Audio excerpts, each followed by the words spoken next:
Hey, Dean. Hey, Wags. What you doing? I'm ready to drink. All right. Lombardi's Legends podcast. We've got a former professional bartender here, Wags. What are you thinking? I think today we should make a Bernie Blast. And, of course, we're going to be using Leaf Spirits vodka. And then let's just go ahead and get started here, Dane, shall we? So let's do it. First of all, what we're going to do is we're going to put 1.5 ounces of OJ in the bottom of an empty glass. So this is like a health drink then? Oh, yeah, absolutely. Now we're going to just cover that with ice. And then, now we're going to move over to the side. And if we could come in here and take a close look, we're going to pour in ingredients successively in separate mixing glass. We've got our vodka, your choice of blue Caraco. Blue Caraco? Absolutely. Do they have green and gold Caraco, do you know? I don't think it would be necessary for green and gold. Okay. As much as I love where your head's at, Dane, it's blue. And then we're going to put in some ginger ale, 4.5 ounces of lemonade. All right. And now we're ready to mix. So if you have a mixer, we can just go ahead. This is an old bartender trick. When you're at your tailgate, just pour it back and forth. We've got our main drink glass with the OJ. We're ready to go. I'll tell you what, I'm excited to drink some of this Leaf Spirit vodka. Whatever it's in, it's going to be really good. I know that. All right. And finally, we are going to garnish with a lemon twist. Okay, there's the gold portion of our green and gold. I like it. There you go, Dan. Thanks, Mike. Let me have a sip. It's delicious. Smooth Leaf Spirits vodka. Terrific. Thank you, Wags. Yeah, absolutely. Cheers. Go back, go!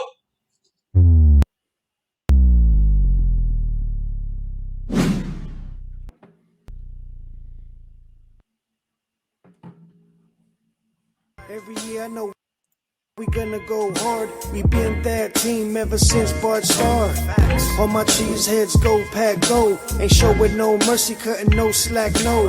I ain't a bad sport and I'll even wish you good luck. Only thing I will.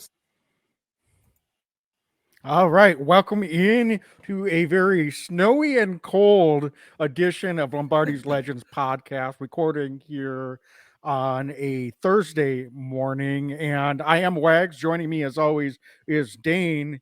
Dane, we've got Hopium alive and well for another week. How you doing today, man?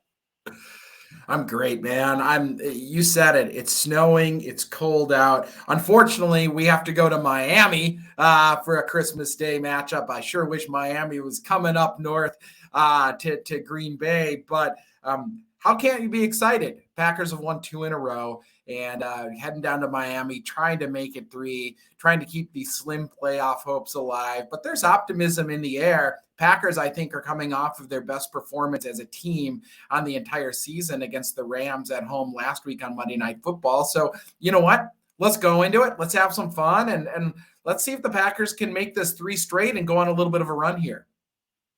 Yeah, no kidding. I mean, this is, you know how this is going to end for us, Dane, is we'll win this week, get our hopes up, take care of the Vikings, and then the Lions will come into Lambeau.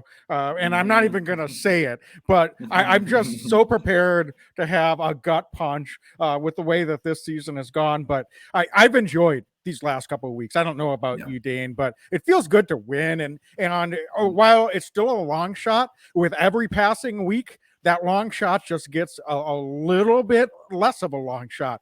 We're up to about a 15% chance of making the playoffs now. And if we win this week and things kind of keep going Packers' way, it's all of a sudden we're talking about not just a long shot or a hopium dream, but it's right in front of them to a certain extent. So things still need to break a little bit this week. And the Packers need to continue to take care of business.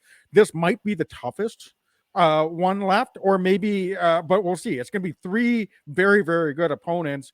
Sometimes having the non-divisional opponent can be a little bit of an advantage. And I think it's probably coming at a great time. here for the Packers. Yeah. 1 week removed from the bye. Coach LaFleur tends not to have the best success out of the bye. I think that last week was the first win he's had post-bye in his coaching career. So we took care of business in dominating fashion, in my mind, against the Rams, and we should have. So we did everything that I think we needed to do in that game. So Dane, I don't know if you want to do a quick recap of that Rams game and maybe just highlight a couple of the things that you took away from that game that give you some hope for what the Packers can continue to build on headed into this week. Yeah, I mean, it starts up front with the offensive line. I thought they played a phenomenal football game against a lesser opponent, and they were able to run the ball and control the line of scrimmage, control the ground game largely throughout this game. And they did what you expect them to do. Aaron Jones looked electric at times. A.J. Dillon had a couple touchdowns, was rumbling, had concussion symptoms at the end of the game, has already been cleared back at practice. So what's not to like about that kind of offensive threat that we were able to see? Maybe not the biggest game from Christian Watson, but Romeo Doubs coming back from a long stretch of injury. Wags, for a rookie to come back and have some meaningful plays the way that he did is encouraging. So this is an offense that maybe isn't clicking on all cylinders, but it's one that's really looking up. And I thought that they continued that ascension upwards against the Rams. They just looked more settled in. They looked more comfortable. Rodgers looked more comfortable with a lot of his reads. He looks like he's trusting his offensive line. And this is where we were hoping the offense would be earlier in the year. But I'm encouraged to see where they're at now with a lot of younger guys around Rodgers. They look like they're really starting to hit their own, and they're finding a stride late in the season. Yeah, for sure. And how about Keyshawn Nixon? Dane. I feel like I need to just turn it right back to you because there's not two, I think, bigger fans of Keyshawn Nixon than you and I, but you've been singing his praises from the get-go, even before he started returning punts and returning kickoffs. That started a little bit earlier, but this is a guy that, we didn't know he could be anywhere close to this good of a return man. But we were both talking, heck, back when they were in the preseason, we knew he had some experience as a return man, and we were wondering aloud why there wasn't more of an open competition between he and Amari Rodgers.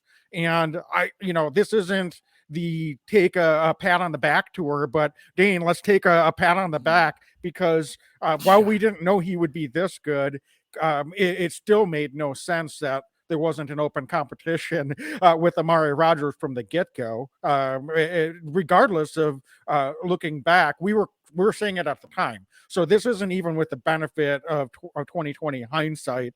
You can go back and look, but we were the whole time saying we need to have competition for Amari Rodgers. And so not only has Keyshawn Nixon come in and stabilized that, he's looking like it's just any time now he's going to break one and take it to the house.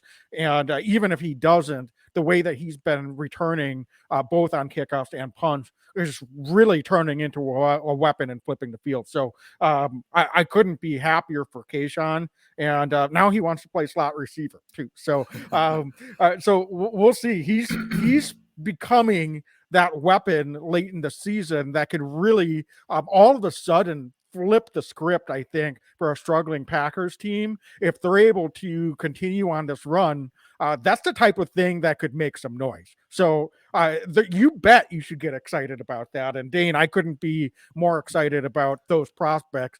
We all of a sudden have not just a not bad special team, and hopefully this continues. We could actually have a good special teams headed down the stretch these last few weeks. Yeah, I mean, Wags, Keyshawn Nixon, he's been returning for just a few weeks now. And yesterday, or maybe it was this morning, was named Pro Bowl alternate as a returner. I mean, that speaks volumes about how good he's been and how dynamic he's been over the last few weeks. Aaron Rodgers said it himself, and I'm paraphrasing, that in 18 years, he'd never seen a team kick away from a Green Bay Packer returner before, and now they're trying to do that against Keyshawn Nixon. The league is taking notice of how good Keyshawn's been. And by the way, He's also pretty damn good on defense when he's gotten his opportunities as well. He's been a revelation for this Packers team. He's a contributor on special teams. He's a contributor on defense. Why not throw him out and play slot once in a while, Wags? I'm all here for it. It's late in the year. Anybody who's going to find a spark for this team. But Keyshawn's been phenomenal. And he's been given the green light from Aaron Rodgers to return the ball anytime he's able to, and I'm here for it. Even if we get buried a couple times, the risk reward with Keyshawn with the ball in his hands is too good to pass up. Oh, so are you saying Coach Bisaccia shouldn't get all the credit, and Coach Aaron should get a little bit of credit too? Well, yeah, I will. I mean, Wags, I will say that if you're a returner and you have a coach that's telling you one thing or the other, but then you've got a Hall of Fame quarterback who could be prickly at times that just looks at you and says, take it out. Don't worry about it. That does take a little of the stress off it, right? I mean, go try to get some. And I love it. I love Aaron saying that to him. Yeah, for sure. You referenced Romeo Doubs coming back. I thought he really looked good in the snaps that he had. It was about what you and I expected. He had 23 snaps against the Rams. So certainly Alan Lazard still had the lion's share ahead, and Christian Watson, of course, as well. But I think he acquitted himself very well. Something, again, that we could see a few more snaps for Romeo Doubs starting this week. I wouldn't say he's going to replace the Alan Lazard snaps at any point in the near future, but I think we could get a few more. This is a game that, looking ahead at the Dolphins, Packers will probably need to put up some points. And then, I was really pleased with Quay Walker's performance. I thought he had a couple of blow it up impact plays and looked like he came out of the bye, and that did him some good as well.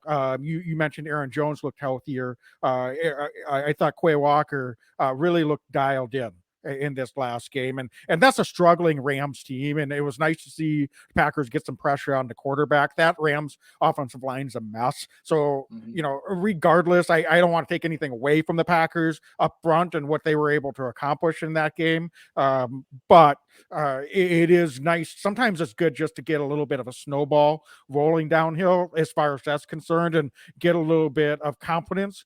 Preston Smith had a nice game up front as well, and one other thing I think was really impressive with the defense is it seemed like they did make some adjustments.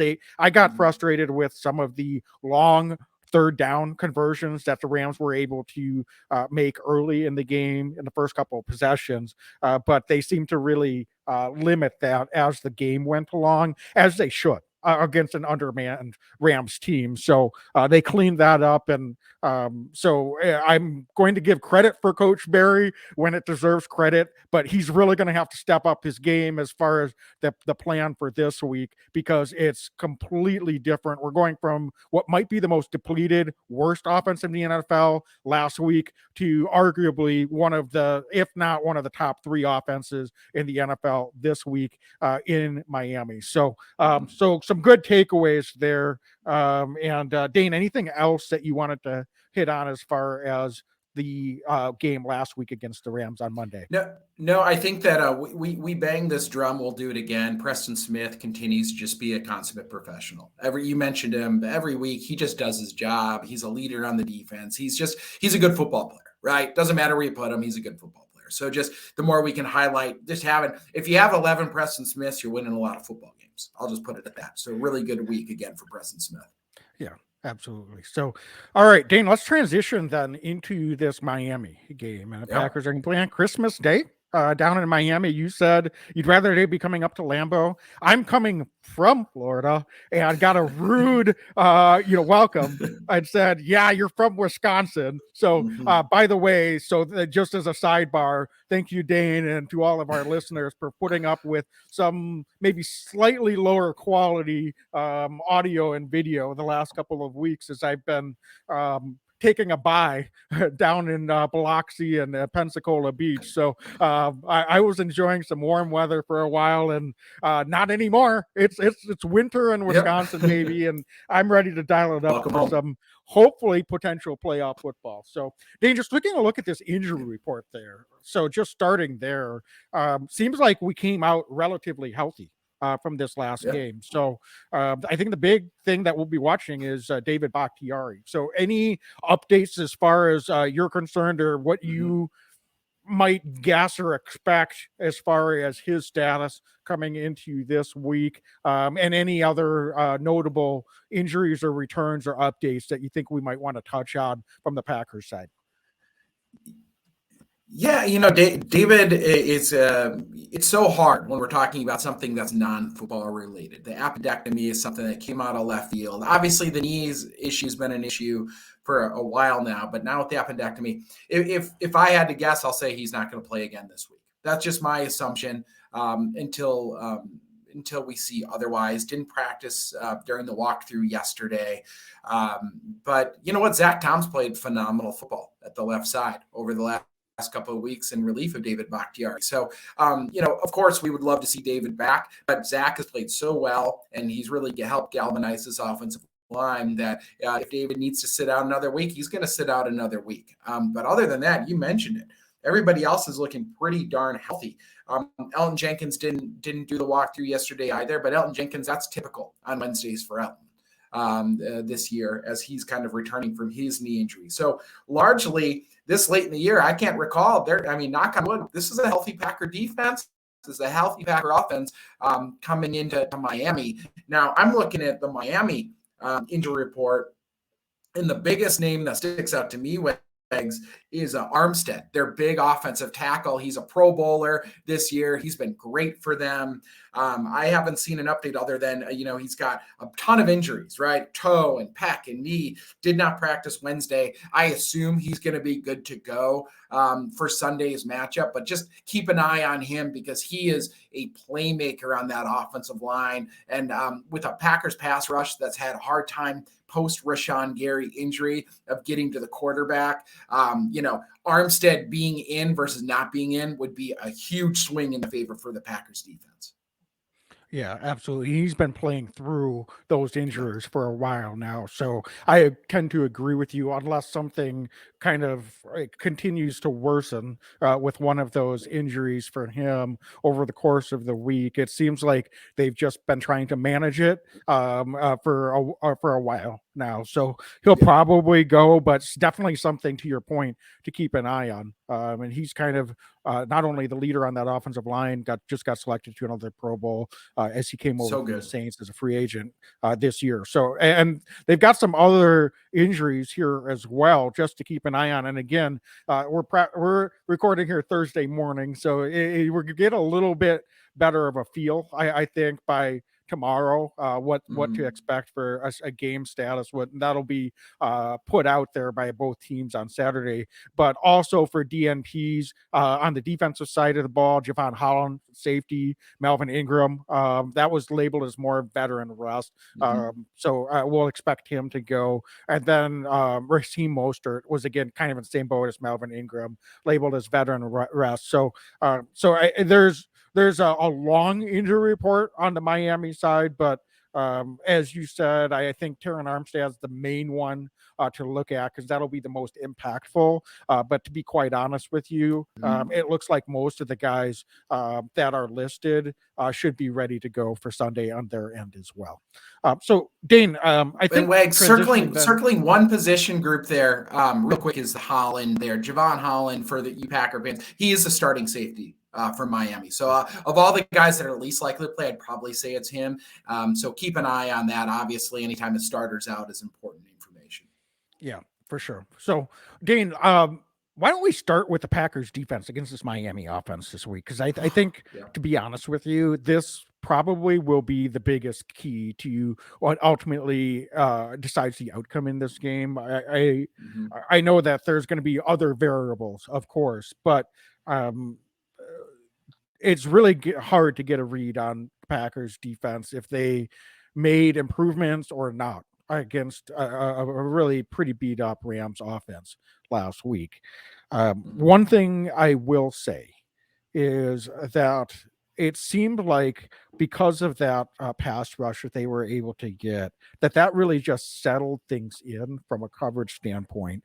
It was also nice to see. I know that it's still limited snaps But as far as the rush defense, aside from a couple of runs, and yeah, I know they gave up his longest run of the season last week, but it seemed like the rush defense did a pretty adequate job against the Rams as well. And so I think that'll be really important this week.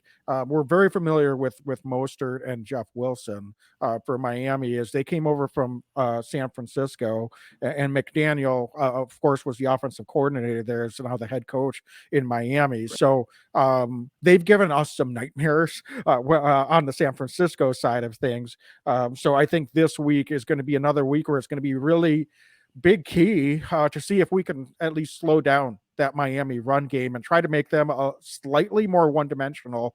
Now, it's similar to the Philadelphia offense in that you can try to make them one-dimensional, but they're still so dynamic that it doesn't necessarily make the job of slowing them down easier at the end of the day. That being said, I'd rather have Tua throwing the ball a little bit more, honestly. As counterintuitive as that might sound, I think we've seen Tua's a guy that he'll give defenses opportunities. It's just a matter of when we get our hands on the ball, can we take advantage of those? He's also a guy that with Waddle and with Tyreek Hill is going to make a ton of plays in the pass game, especially when he gets the ball in those guys' hands. So I think you're going to have to take the good with the bad this week. They're certainly going to probably need to give those guys a little bit of cushion so that you're not getting like destroyed over the top or gashed for those long plays. But it sure would help if Quay Walker, Devondre Campbell, the guys up front can do what they can with perhaps a slightly lighter box to slow down slow down Raheem Mostert, Jeff Wilson. So that's a tough task, but we got a little bit more of Devontae Wyatt last week, and we got some nice plays from Quay Walker that I mentioned. So, Dane, what do you think? Can we do we have what it takes to be able to keep this Miami run game in check and try to force them into throwing the ball more often than not? I do. I mean, I really do. I think that if the Packers are going to make a run at the playoffs here, you need to have signature wins, right? That's just a reality. You have to have a signature win here or there. And heading to Miami would be a signature win for the Green Bay Packers this year. But the Miami Dolphins are not an unbeatable team. They're an 8-6 football team. Their offense is very, very good. But I think that there's definitely going to be opportunities for this Packers defense. I think that two things that were very noteworthy takeaways last week was Darnell Savage returned from injury and he played one snap in the defensive base. So Rudy Ford has supplanted Darnell Savage for all intents and purposes as the starting safety for the Packers. The other one that I think is noteworthy is Jonathan Garvin, the pass rusher, did not get a pass rushing snap last week for the Packers.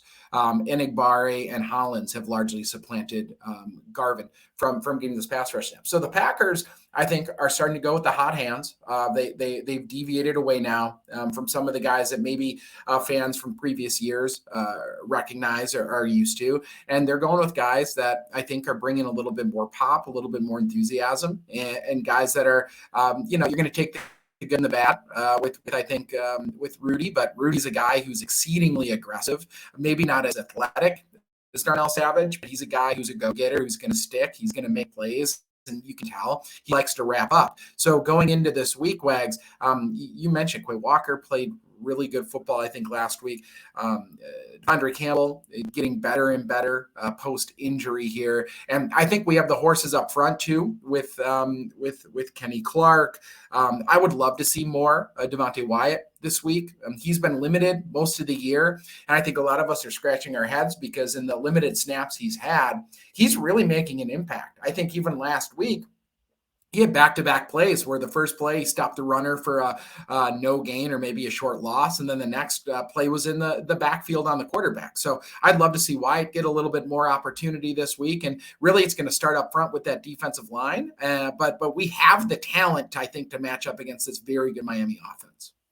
Yeah, and to that point, Dane, while he only got 9 snaps again last week against the Rams, Dean Lowry only had 11. So from a percentage point, True. and honestly, the defense didn't play that many snaps. So because when you look at the defensive line and the snap count, I think Kenny Clark led the defensive line with 32, which is a really light week compared to most weeks. So so that could be coming. And that could be a similar running the hot hand situation. I think we've been saying for a while, another one of those guys we've been saying for a while, in the opportunities Devontae Wyatt's had in games, he's graded out pretty well. And he seems to be getting graded out better and better in limited opportunities, albeit.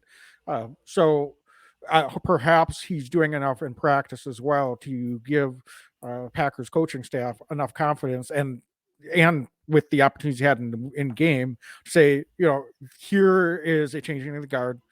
Let's see what the young man can do. We know what Dean Lowry can do. And I think that's the biggest change that they could make with the guys in the trenches on the defensive side of the ball here down the stretch as well.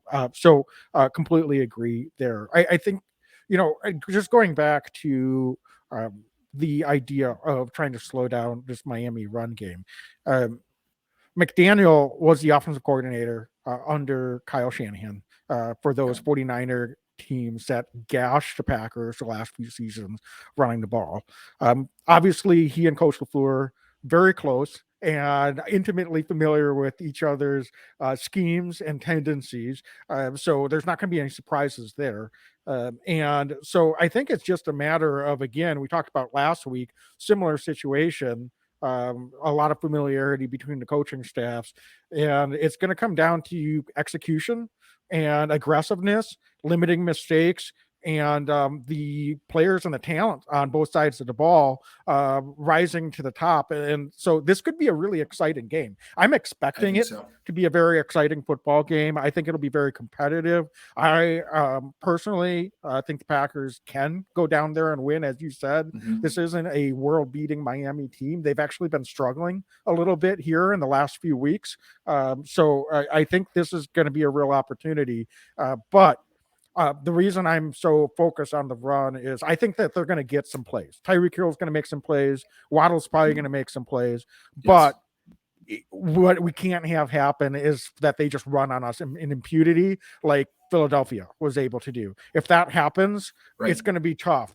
I don't know how the Packers offense might need to put up like 45 to have a chance to win this game. And that's asking a lot. So, we do need to have a somewhat of a semblance of being able to limit some of those rushing opportunities that Miami's going to want to take.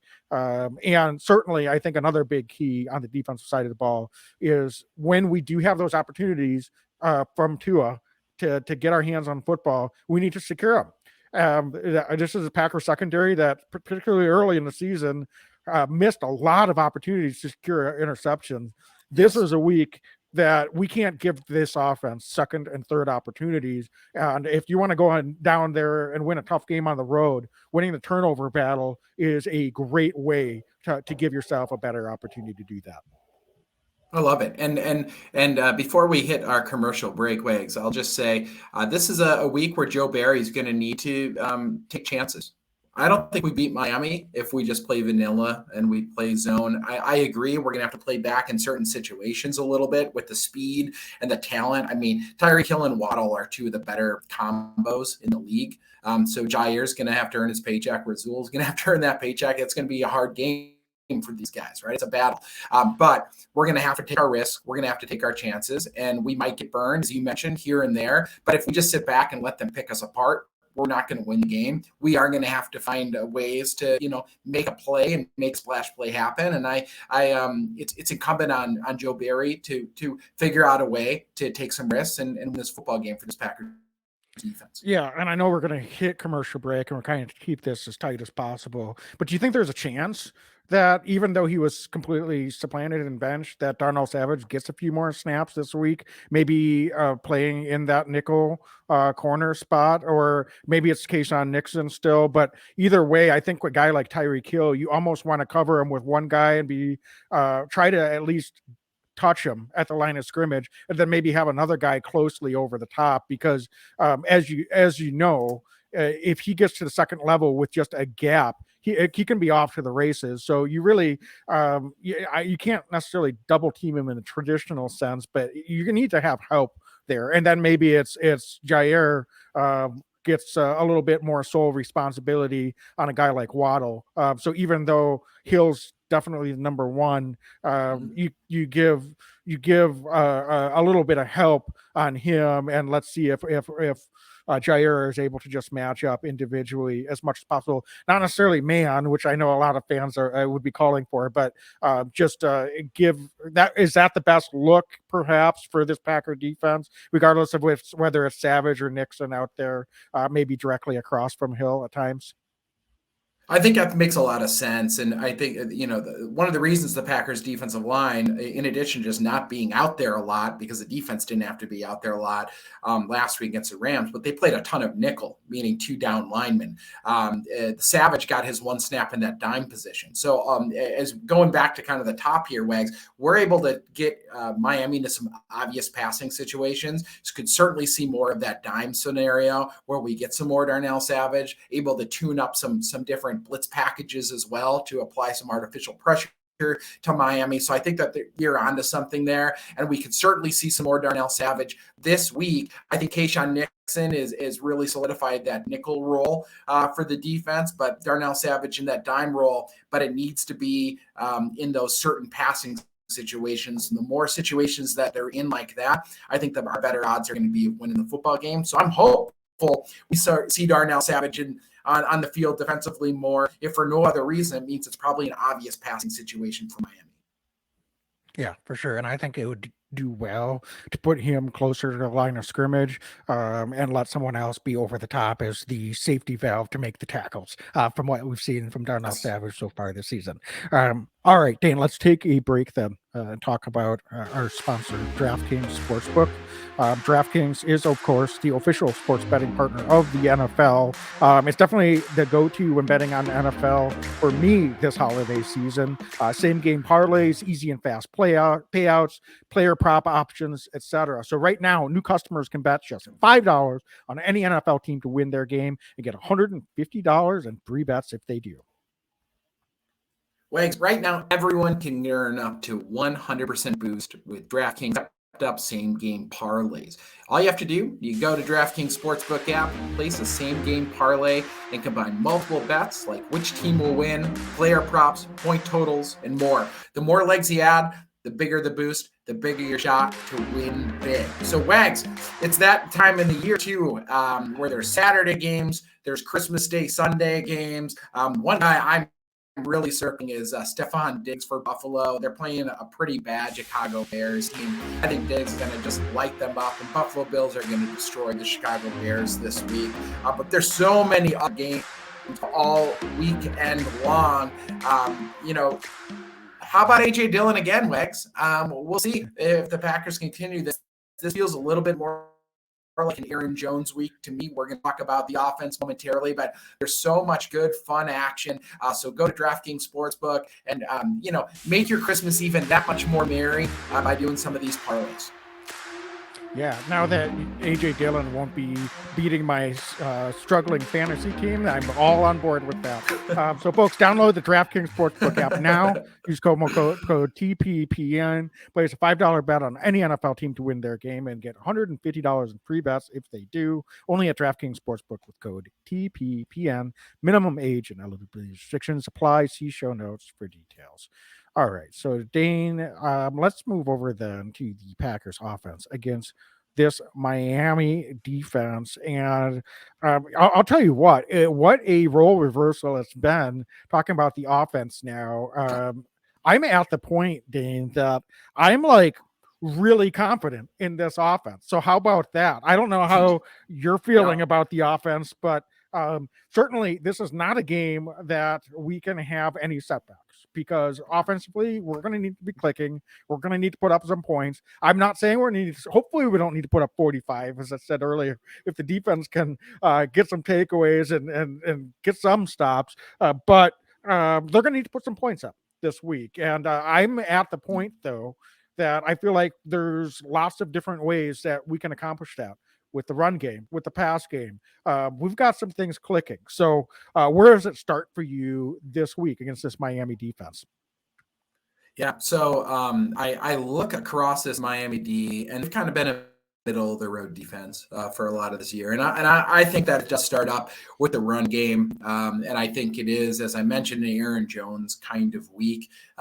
He's playing some of his best football, I think, right now, Jones, that is. And he ceded some of those carries to A.J. Dillon, but that's by design, right? The Packers are trying to balance out that running game, kind of what we were hoping they'd be able to do to start the year. This is the offense we're hoping for. And Aaron Jones, though, has been so dynamic. I think he's fast enough to be able to get the edge and kind of the against this Miami defense. I think that we can set the edge offensively with our offensive tackles. I really like our matchups with our 5 against their 4 Wags, or their 3. I think they play a 3-4 defense up there in Miami. But across the board, I look at somebody like a Sealer, the defensive end for Miami. I think that Yash Nyman and probably Zach Tom, my prediction, are going to be able to really have their way with him. Elton Jenkins in the interior of this offensive line. This is a decent Miami Dolphins defensive line. I don't think they're world beaters there. And I do think it starts up front with the run game. It starts, as it generally does. But I really do like our matchups this week. And I would like to see kind of this hot streak continue offensively, because you're correct, Wicks. I think that this is an offense now that's putting it on tape. It's showing defenses, oh, we've got to worry about this guy. Oh, we got to worry about this. We got to worry about this. Where it was a little more one-dimensional to start the year. Now we've got a number of dimensions, and this defense has a lot of different talented players across his offense that they need to worry about. Yeah, I agree. And the as far as the Miami rush defense is concerned, they're middle of the pack. They're giving up 4.4 yards per rush, so pretty solid. They're in the top 10 in total rush yards given up, but they're also in the top 5 in least rushes attempted against the defense. Right. Probably, part of that is having a dynamic offense, putting up points. Other teams are trying to play at a faster pace and keep up to you. I think the script should be flipped this week. We've seen it in years past against the Packers, where teams try to slow down the pace. Packers are a very slow-paced offensive team, even when things have been humming a little bit better in the last few weeks, like they have been. So it would behoove the Packers to absolutely really try to do everything they can, as they have been since they've been trying to get this offense going a little bit, to get that run game going. And with a good to go AJ Dillon again this week, I think, as you said at the top, Aaron Jones looked healthier and more dynamic coming out of the bye, and even Patrick Taylor got some snaps, and I think filled in down the stretch with Dillon out of the game. So I'm not expecting him to get snaps if Dillon's able to go, but we have the horses here to go down to Miami and run the ball. I don't know exactly what the game time temp will be. I'm guessing it's going to be a little cooler in Miami even than what's normal. So I'm even though I'd rather have them in Lambeau this week than in Miami, weather-wise, it's not going to be like a September or early October game when we've gone down to Miami, and that's been a house of horrors for the Packers over the years when those hot and humid temperatures. So I think that's a good thing. We should have guys fresh. And Wags, I'll cut in. Right now, it's 80 degrees in Miami. By Sunday, for the Packers game on Christmas Day, it's going to be about 50 degrees and raining. So definitely not. So that might even Miami weather benefits the Packers, I would say. Honestly, that could be an advantage for the Packers. Yes. Especially with rain. Tua doesn't have the biggest hands. So, that's something that if he struggles to throw the football, I think Aaron has shown that even though he's been a little erratic on some throws this season, generally, he's kind of more weather resistant than most quarterbacks. And 50-degree temperatures, it's not going to phase anybody on Miami. I get it, but that's that's like a kind of a demoralizer for Miami, while the Packers are going to be like, it's warm out. They're going to be excited to be down there in 50-degree temperatures. So, yeah, that's great. I'm glad you jumped in there on that. One of the other things I think with Miami defensively, they're not great in the red zone. So both rushing and passing, they're in the bottom 6 in the league in most pass touchdowns given up. Now, again, grain of salt. Part of that could be playing with a lead, especially early in the season. They put up a lot of points. And so some of that can be garbage touchdowns. They're playing a little softer defense. That being said, I think there's opportunities there. They give up a high percentage of passes. This isn't a secondary for Miami that has very many takeaways. They've only got 7 interceptions all year. As far as getting after the quarterback, they can be okay. As you said, they've got a solid defensive line. I don't think there's any world beaters on that side of the ball, but again, kind of middle of the pack in terms of sacks and pressures on the quarterback. So with the way that this Packer offensive line has been playing, I think that makes us as multidimensional offensively against them as they can be against us and our defense. So I think it's really incumbent that we continue to get this run game going, keep drives moving, limit third downs, but really try to continue to improve on third down. We've been a little bit inconsistent at that still. But if this is a week where we can be good on third down and keep this Miami offense off the field, I think that could really mess and disrupt with that rhythm of Miami's offense, particularly then if the Packers defense is able to come up with a takeaway or two. So that's the recipe to me is this Packer offense in conjunction with special teams and defense and everyone doing their part. I think if we can put actually a 30 spot on this Miami defense, I think that puts us right where we want to be. Is that going to be enough? I don't know, but I think that puts us right in the ballpark, particularly if we can play some good time possession and keep the Miami offense from being able to make some of those explosive plays and keep them off the defense and off kilter as much as possible. Hey, Wags, did you notice in the last couple of weeks, I Rodgers, and I'm curious if you agree with this assessment. Seems like Rodgers has been playing a little bit more within the offense too, not taking those third and shorts deep. We saw it with Mercedes Lewis last week across the middle. We saw a couple checkdowns I thought were really good to AJ Dillon last week. Just plays where I feel like earlier in the year he was forcing the ball. He was taking what was in front of him this week. I mean, did you agree with that assessment? Because I mean, if that's the case, that's another encouraging sign, and maybe part of the reason this offense is as good as it's been.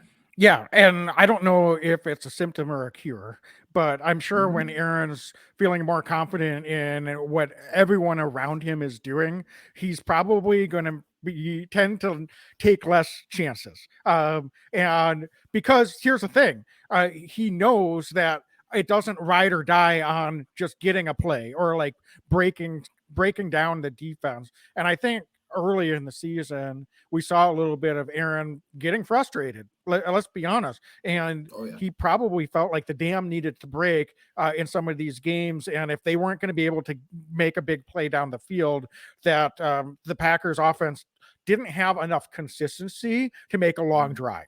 And now I think he has the belief that this Packer offense has the consistency and the efficiency to maintain a long drive and convert some third down. Will they do it every drive? Of course not. But that confidence, I think, allows him to take a breath and, to your point, play a little bit more within the offense. And if they have to punt the ball, I don't think he's going to be happy about it. But also on the flip side, I think he probably realizes that over the course of 4 quarters, that this offense has enough ability at this point based on what everyone else is doing up front and with some of the playmakers, both in the running back group, which I'm sure he always had confidence in, but particularly with the wide receiver core, that he's willing to, I think probably be a little bit more conservative, which you could argue either way, but I think Aaron's still going to take his shots. So Yes. for the most part, I think it's a good thing. Big picture. This week, I'm sure he's going to take some opportunities. Um, I am sure he's not happy about that interception where the ball kind of Yes. sailed. You thought that was just purely it sailed. I didn't know if part of that was they just weren't on the same page. I'm speaking about he and Lazard, but Yeah. either way, I'm sure I thought he had a little bit more zip and accuracy on more of his throws for the most part last week. So I don't know if you agree with that, but yeah, his mental approach seems night and day different, and that's what we need for Aaron Rodgers. He may not go out there and chuck for 350 yards and 4 touchdowns every week like he did in his prime. But if he's doing, if he's going to be dangerous in situations, and I'm not saying he's a game manager by any means, but he's could be the most dangerous game manager that we've ever seen at the quarterback position if he is. So Yeah. completely agree with that, Dane, and I think that's a good call out. Wags, anything else offensively before we want to talk about X factors and make our predictions this week? No, I don't think so. Dane, do you think, I mean, again, I'm not saying 30 is the number that'll be enough to win, but would you feel comfortable if the Packers followed that game script that I laid out with a Yes. 30 spot this week? Okay. Absolutely. But And I'll tell you how much I agree with you when we get to our score prediction, because you're floating around the magic number. Beautiful. All right. Well, let's jump into that then. And of course, this segment, X Factors and Score Predictions, brought to you by Leap Spirits. Leap Vodka and Leap and Lemonade is available all over the state of Wisconsin, exclusively in Wisconsin. So go to leapspirits.com today. Find on Leap Spirits to find it in a retail store or restaurant near you. So, Dane, let's start with the X Factors. And I think let's start with the defensive side of the ball, as we did with the breakdown. What do you have for X factors this week on the defensive side? Yeah, I'm going to go right away. My Leap Spirits defensive X factors can be Rasul Douglas. He had an interception last week, maybe misguided lateral after the interception, but this is a week where the Dolphins have 2 major players at wide receiver position. I'm going to rely on Jair on one side of that thing because he's our number one. So really, Rasul had a bit of an up and down year, but he's had some really positive moments. I think he's playing his best football right now of the season. So I'm going to go with Rasul Douglas. If he has a big week, I think this Packers team can really limit the big plays from Miami Dolphins. So he's Rasul Douglas, my Leap Spirits X factor on defense for this week. Okay, great. And I'm going to go with Anik Bari. I think he's someone that I think had a really solid performance last week. He's I think had some rookie moments just to be realistic and fair. But I think going back south, and he played in the SEC. He got to face Tua a couple of times in college. So I am looking for him to make some type of impact play this week. And I think that's the type of thing that can really flip the script for the fortunes of the Packers in a game like this, particularly, is if you're on the road and you've got maybe one of those unsung guys, not one of your maybe main guys that you would expect, can come up with an impact play or two if he can get a sack or maybe even strip the football. That could be something that could really, really make a big impact and give this defense the confidence they need to make a few stops and hopefully give the Packer offense enough opportunities to go out there and do what they need to do to win this football game. So I really like what JJ has been able to bring. Yeah. He's still learning. He's still growing. I think he was a little bit better against the run last week. Still has some opportunities with setting the edge, but hopefully he's been paying attention to Preston in game film and he's learning and can continue to do that this week. All right. So Dane, offensively, I'll lead with this. I'm going to go with Aaron Jones. I said it last week, Aaron Jones. I'm going to say Aaron Jones again this week. It just feels to me, I mean, he had a solid game last week for Aaron. He didn't have a wow game. I'm just in my heart of hearts, even though it didn't come last week, I think Aaron Jones has a wow game in him. I think he's overdue for one, and I think this is a game where he could make an impact all over the field, both running the ball and catching the ball. I wouldn't be shocked, and I would love to see him break a long play, whether that's as a catch or a run, where it's like maybe a 40-plus yard gain. I think this is a week that he has that in him too. So I'm looking for Aaron Jones to be that X factor, lead the way in this Packer rushing attack like he normally does, and for that to be a key recipe to offensive success down there in Miami on Sunday. Solid prediction with Aaron Jones. I'm going to go with the guy who came back last week, Romeo Doubs. Had a nice comeback game. Played kind of some of the possession role to Christian Watson's big playability.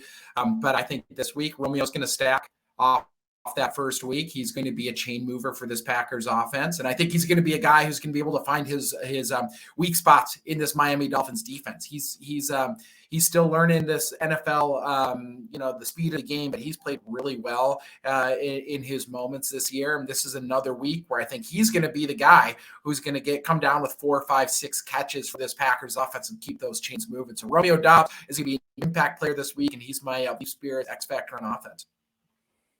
Beautiful.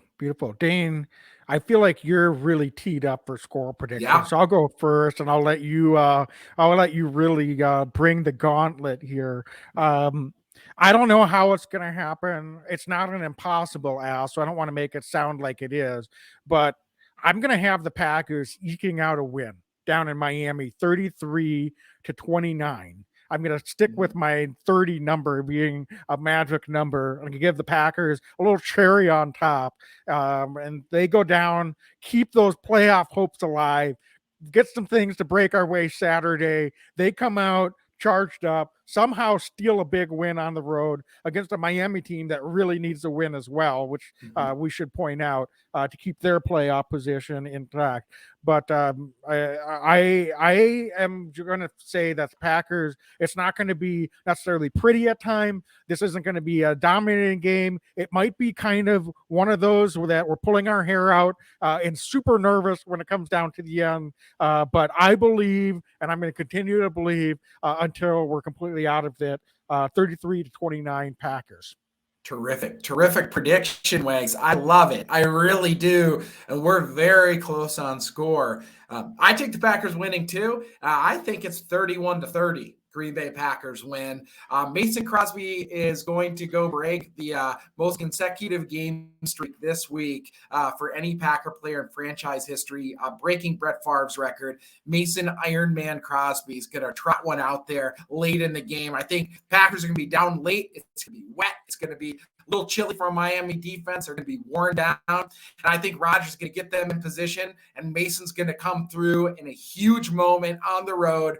And we're going to go on a little run. It's going to become a run down in Miami on Sunday. Merry Christmas. I expect the Packers to win 31-30, and they have a really fun flight home to Green Bay. I love it. If no matter how it happens, I mean, it could be 13-10 or 56-55. If the Packers win on Sunday, I will be thrilled. So all I want for Christmas, Wigs.